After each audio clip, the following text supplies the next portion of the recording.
Well, Nick Squires is a correspondent for the UK newspaper The Telegraph, and he joins us now on the phone from Rome. And Nick, just to tell us, what is the mood there at the moment?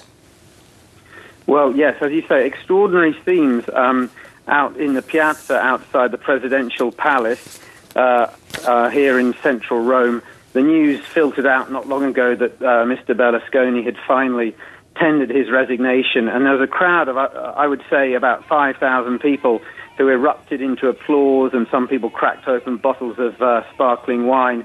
And earlier, before they got the news of the resignation, they'd been there for a couple of hours chanting and saying things like buffoon and mafioso as Mr. Berlusconi arrived to have a meeting with the president of Italy. Nick, are you surprised perhaps this hasn't come earlier? Speaking to people in Rome, is there a thought that perhaps he should have stepped down long ago?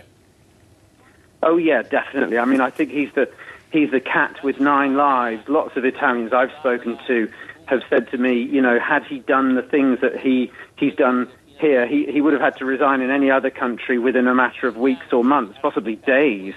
I spoke to people today in the streets saying that it's good that he's gone, but it's come too late. They were saying that he's done a great deal of damage to the country. They wish he'd stepped down before.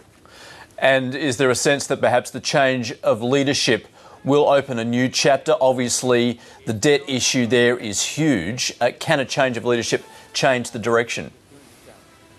Well, I don't think it's a silver bullet. Again, Italians I've talked to are deeply cynical about politics across the board, not just Mr. Berlusconi on the centre-right.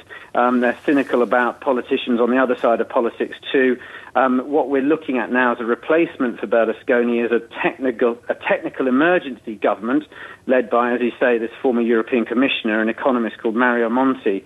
But certainly the feeling here is that there's an enormous debt mountain, there's a very deep financial hole, and there's a lot of structural reforms that need to be implemented in this country. Nick Squires in Rome, thanks very much. Thank you.